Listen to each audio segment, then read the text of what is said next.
You're coming with me. A millionaire CEO found a freezing nurse at a bus stop, then took her home and never let her leave. The snow was falling harder than it had all winter, blanketing the streets of New York in thick, silent white. Midnight had long passed, and the city, usually never asleep, seemed to have finally dozed off under the weight of the storm. Streetlights cast a dim orange glow through the haze, and the wind howled between empty buildings. A sleek black Bentley moved slowly through the deserted street, its tires crunching softly against the snow. Inside, Alexander Reed sat with one hand resting on the leather steering wheel, the other adjusting the heat controls. The world outside was a blur of white, and he had no reason to be driving at this hour, except that he often couldn't sleep. As he turned onto Lexington Avenue, he spotted someone, at the bus stop. He squinted, slowing the car until it came to a sharp halt. There, huddled on the cold metal bench, was a young woman in a nurse's uniform. Her blonde hair was damp with snow, her shoulders trembling under a too-thin coat. She sat stiffly, hands stuffed into her pockets, eyes unfocused. Her phone lay uselessly in her lap, its screen black, battery dead. Alexander's brow furrowed. Without thinking, he threw the car into park and stepped out. The cold hit him instantly, biting through his coat, but he barely noticed. He approached her with quiet steps, the snow muffling the sound of his shoes. She didn't look up until he spoke. "You're coming with me." Her head snapped toward him, eyes wide with alarm. "Excuse me? I don't even know you." He looked directly at her, his voice calm but firm. "I'm not leaving you here to freeze. That's not happening." She stood up quickly, instinctively putting a few feet between them. "I'm fine," she said, even though her voice shook and her teeth chattered. "I'm waiting for the next bus." "There is no next bus," he replied, glancing down the empty street. "Not tonight. Everything's shut down. No taxis, no trains, and you're wearing scrubs in a snowstorm." "I can figure it out," she insisted, wrapping her arms tightly around herself. He didn't move closer, but there was something in his gaze that didn't let her look away, not pity, not attraction, something else, like unspoken recognition. He took off his long black coat and held it out toward her. "Put this on." She hesitated, then slowly reached out and slipped it over her shoulders.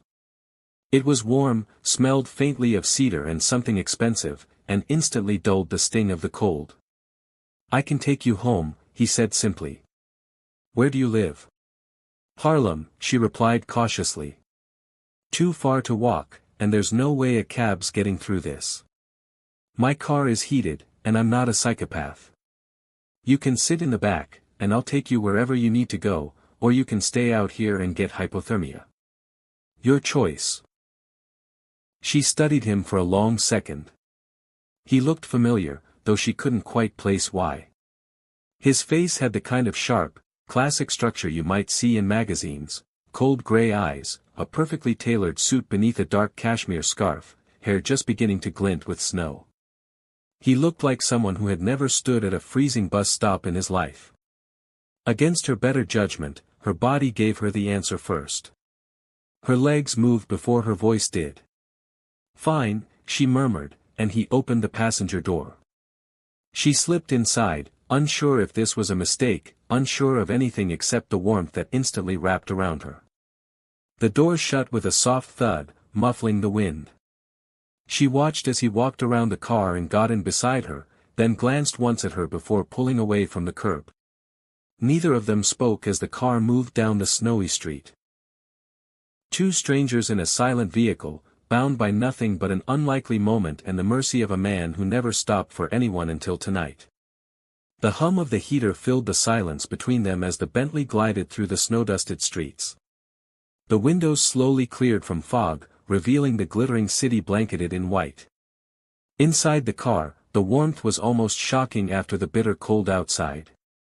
Lily sat rigid in the passenger seat, her hands still wrapped tightly around the coat he had given her. She pulled it closer, inhaling the unfamiliar but comforting scent embedded in the fabric. It smelled of money, yes, but also of something calm, composed, safe. She glanced sideways at the man driving. He hadn't said another word since she got in. He seemed entirely focused on the road, his profile sharp in the glow of the dashboard lights. Everything about him was meticulous, his posture, his watch, even the way he held the steering wheel. "Thank you," she said quietly, more out of habit than expectation. He didn't look at her. "You don't have to thank me. You were freezing." She hesitated. Still, most people wouldn't have stopped. A faint smile pulled at the corner of his lips. "I'm not most people." The response could have sounded arrogant, but it didn't. It was just a fact. They fell silent again, and Lily leaned back against the seat. The exhaustion hit her hard now that she was finally warm, 14 hours straight on the hospital floor, short-staffed, no lunch break, and a patient coding during her last hour. She hadn't meant to miss the last bus, but things like that kept happening. Her life was a balancing act on the edge of collapse, rent overdue, her second job cutting shifts, and her student loan collector calling like clockwork. He turned the car into an underground garage. Lily's eyes widened as they descended into a private entrance lined with polished concrete and soft lighting. This wasn't just any apartment building. "You live here?" she asked, eyebrows raised. "For now," he replied, putting the car in park. "Come on. You're staying here tonight." She blinked. "Wait, what?" "It's not a question," he said, already stepping out of the car. "You need a place to sleep." "I have more than enough space." Her instincts flared. "I can't just stay at some stranger's place." He paused beside the open passenger door, meeting her eyes without force or plea. "No strings. I'll take the guest room. Lock the door if you want, but you're not wandering out into that storm." She bit her lip, half of her brain telling her this was insane, the other half weighed down by fatigue and the memory of that frozen bench. After a moment, she got out of the car. Inside, the apartment was even more stunning than she expected, floor-to-ceiling windows, warm lighting, a roaring fireplace, and silence so complete it felt sacred. The space was elegant but not cold. Tasteful, masculine, not showy. "You can take the room on the left," he said, gesturing toward a hallway.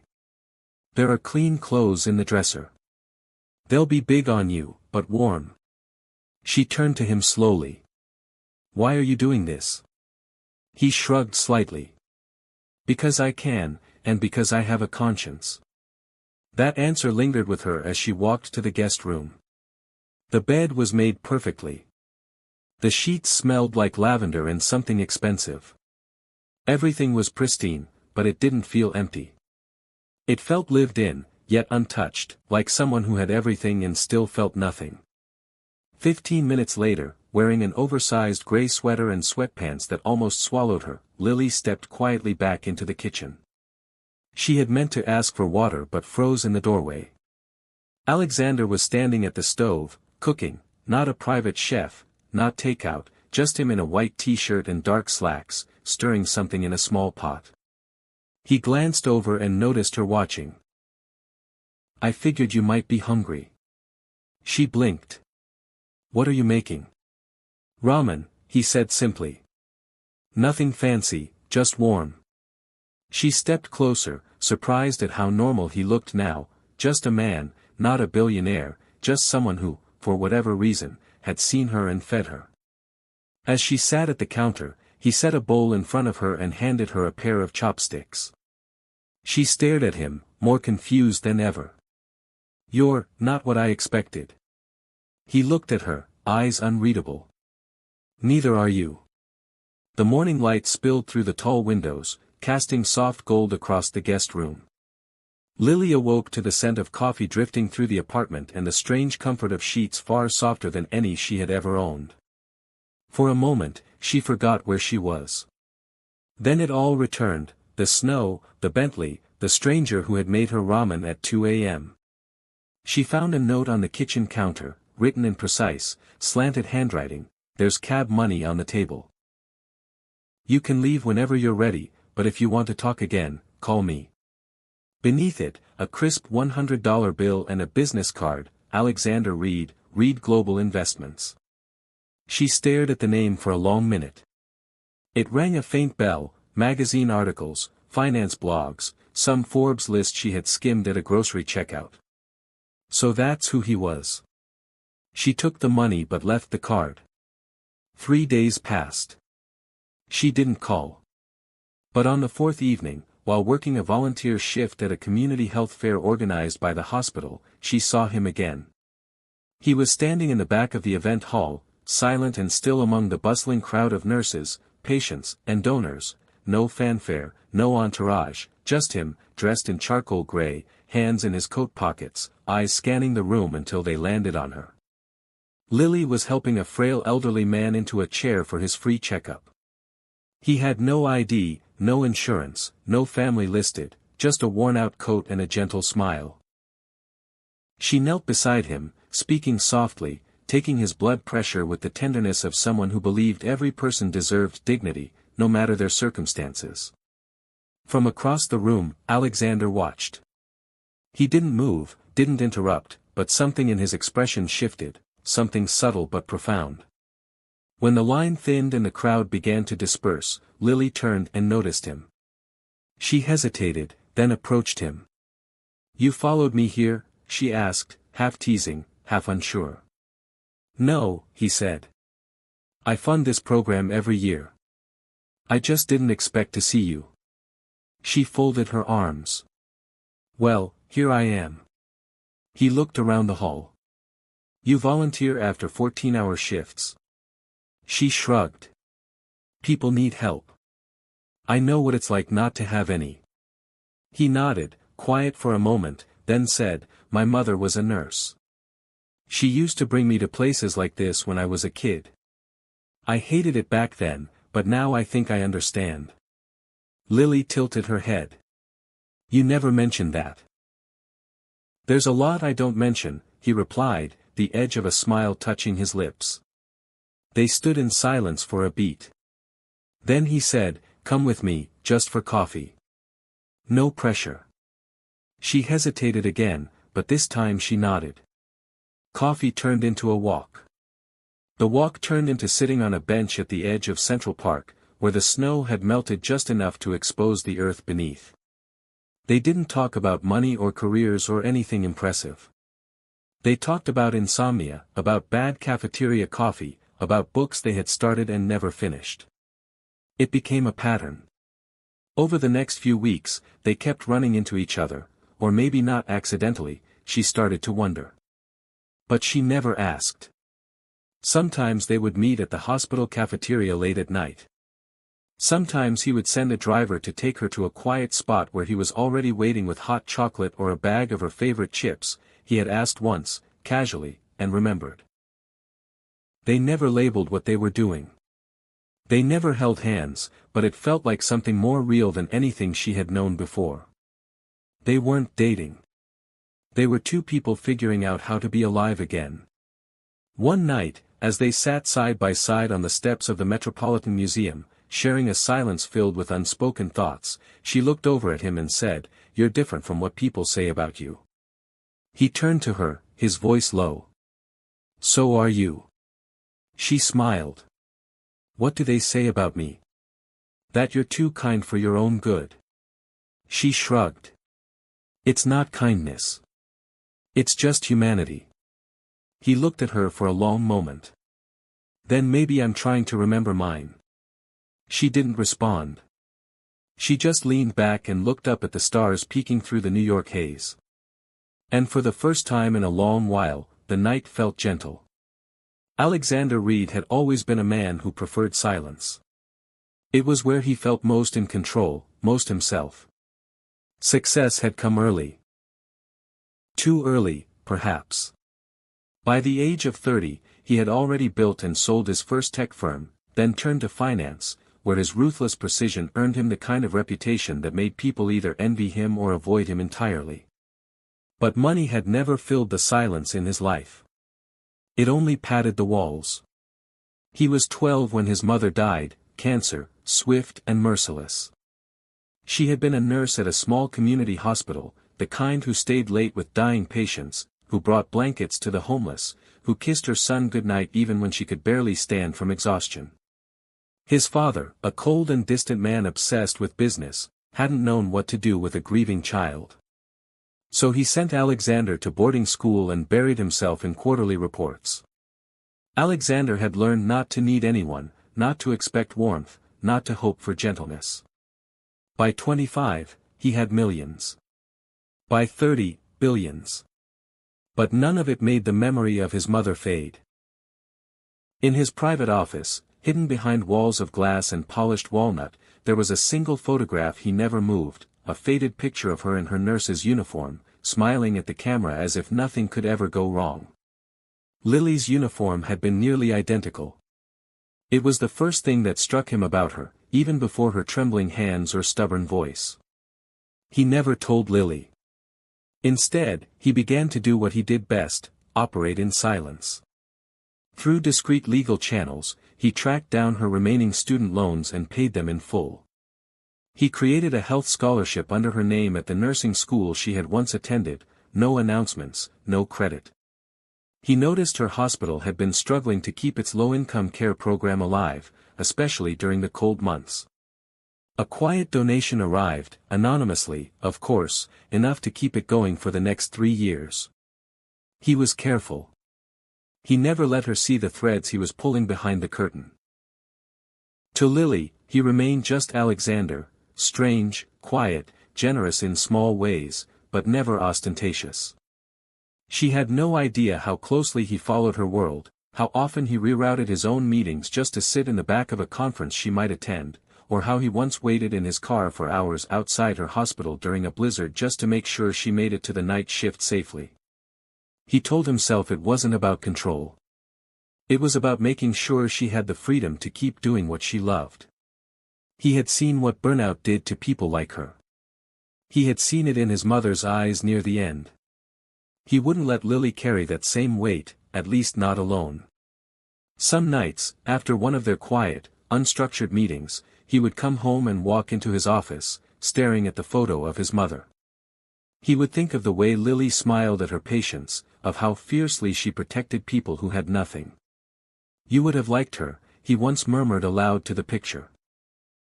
"You were the same." But he never said those words to Lily. Not yet.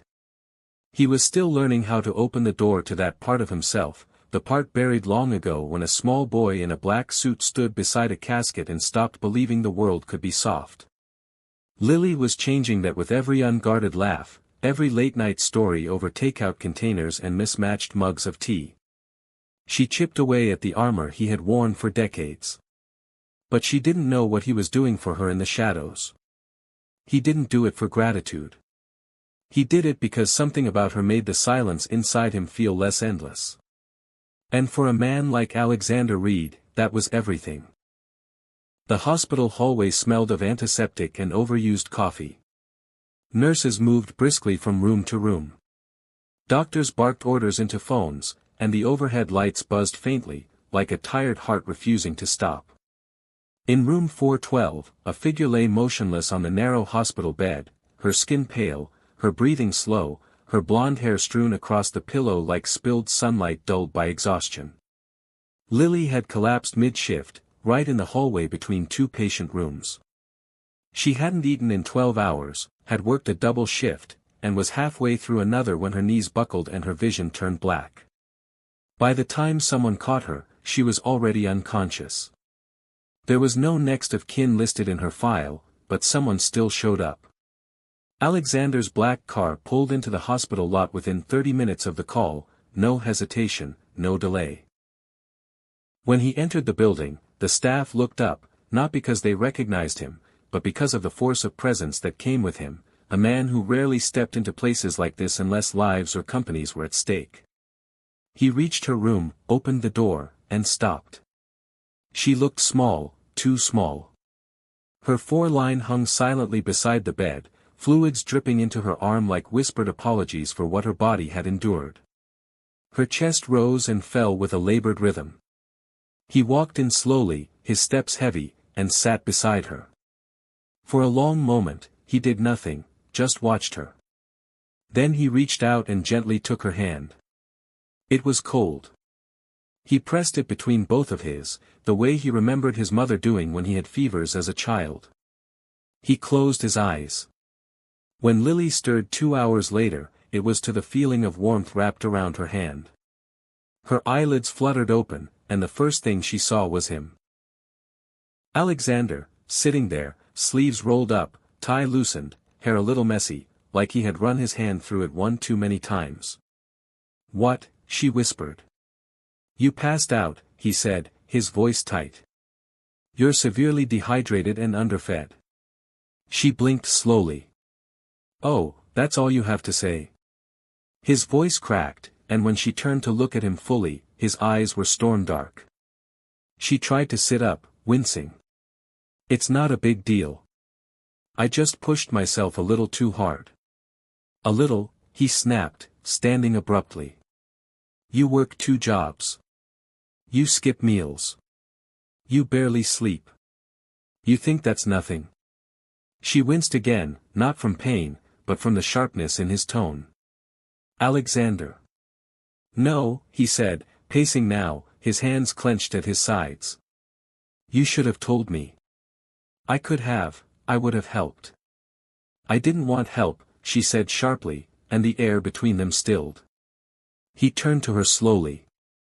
Lily's eyes welled with tears, her voice trembling. "I've always taken care of myself since I was 16. No one ever shows up. No one stays. And I didn't want to owe you anything. I didn't want you to look at me like I was broken." He moved toward her slowly. She wiped her face, ashamed. "I'm sorry. I didn't mean to fall apart like this." "You're not falling apart," he said gently.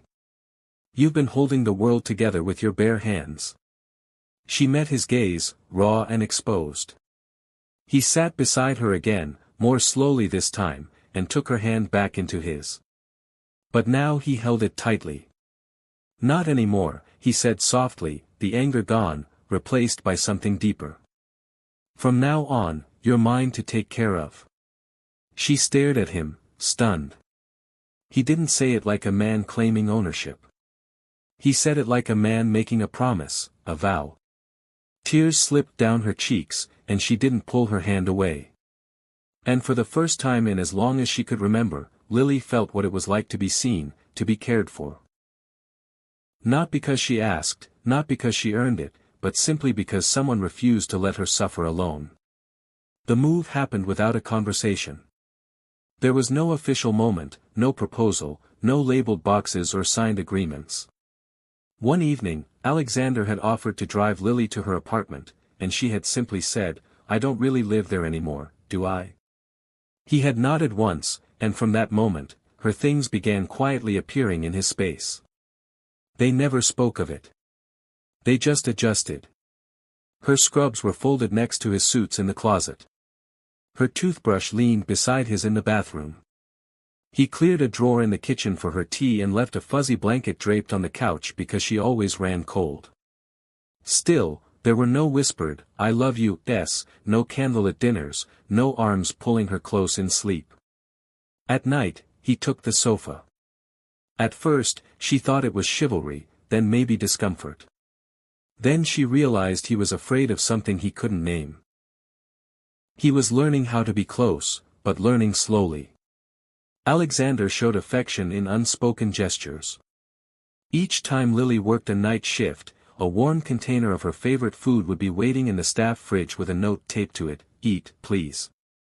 Her photo, a candid shot he had taken while she laughed in Central Park, sat framed on his desk in the office where no one else ever entered. When she once forgot her coat at home, a courier appeared at her hospital with a brand new one, tailored, elegant, and far too expensive. He never said, "I miss you." But he started canceling meetings just to walk her to work. She knew he cared, but she didn't know if he knew what that meant, because there was still a wall, a quiet, tough wall she couldn't climb. And slowly, that silence began to wear on her. One evening, as they sat together, the apartment quiet as usual, the lights dim, a fire flickering in the hearth. Her favorite book rested on the armrest of the couch, just as she'd left it.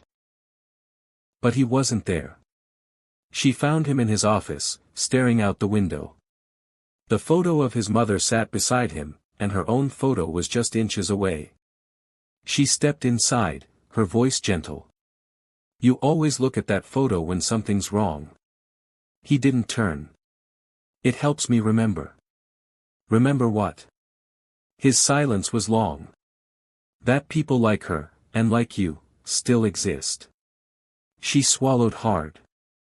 "Alexander," she whispered, "what are we doing?" He finally turned to her. "What do you mean?" "This," she gestured between them. "We live together. We talk.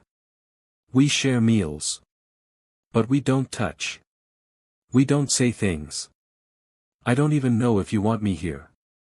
"I want you here," he said too quickly. "Then why does it feel like I'm a guest in your life?" Her voice cracked. "Why won't you let me in?" He looked down, jaw tight. "Because once I let people in, they leave." "I'm not people," she said. "I'm me." "I know," he said, his voice low. "That's what makes it harder." She stared at him for a long time, then said softly, "I love you, Alexander. I think I have for a while." He looked at her, eyes wide, but he said nothing. The silence stretched too long. And that was when she knew. She nodded slowly, with a sad smile. "That's okay," she whispered. "You don't have to say it. But I can't keep waiting for a man who can't decide if he's allowed to feel." She turned and walked out of the office. That night, she packed her things. He didn't stop her. He stood in the hallway, one hand on the doorframe, his lips parted, his whole body taut as if fighting something ancient and hard. But he said nothing. When the door clicked shut behind her, the silence in the apartment changed. It was no longer soft. It was shattering. The silence she left behind was deafening. For days, Alexander moved through his penthouse as if sleepwalking. The fire in the hearth burned low. Her blanket remained on the couch, untouched. Her teacup still sat in the sink. Her scent lingered on his coat, and he found himself standing in doorways, looking for her without meaning to. Meetings passed without his attention. Investors called and were ignored. A multimillion-dollar merger was postponed, something he had never done in 15 years of business. His assistant knocked gently on his office door one afternoon. "Mr. Reed, the Tokyo board is waiting for your confirmation." He stared at the photo on his desk, the one of Lily, the one he couldn't bring himself to move. "Cancel it," he said. The assistant blinked. "Sir." "I said, cancel it." Then he stood, grabbed his coat, and left the building without another word. He needed to find her. It was late when he arrived at the hospital. Snow had begun to fall again, light but steady. The city buzzed around him as he walked through the sliding doors, the air inside sterile and bright, so unlike the warmth she used to bring to it. At the front desk, he asked for her. The nurse glanced at the screen, then frowned. "Lily Bennett? She transferred 2 weeks ago." His heart dropped. "Transferred?" "Yes," the nurse said, distracted. "She's no longer with this facility. She didn't leave a forwarding address." He stood there for a long moment, stunned. "She didn't even say goodbye," he murmured. The nurse looked up, sympathetic. "Are you family?" He paused. "No," he said quietly. "I guess not." He stepped outside, the cold air biting at his skin. Snowflakes fell onto his coat and melted without a trace. He walked into the hospital courtyard and stopped at the center, surrounded by silent benches and bare trees. His chest tightened. "She was the only thing," he whispered, his voice cracking, "that made me human." He turned his face to the sky, eyes filling before he could stop them. And the snow kept falling. Winter returned to New York with a hush of falling snow and a softness that made the city feel gentler. It had been a year since Lily Bennett walked away from the man who had not yet learned how to love out loud. Now she was different, stronger, more certain. As head nurse at a small hospital in upstate New York, she was respected and relied upon.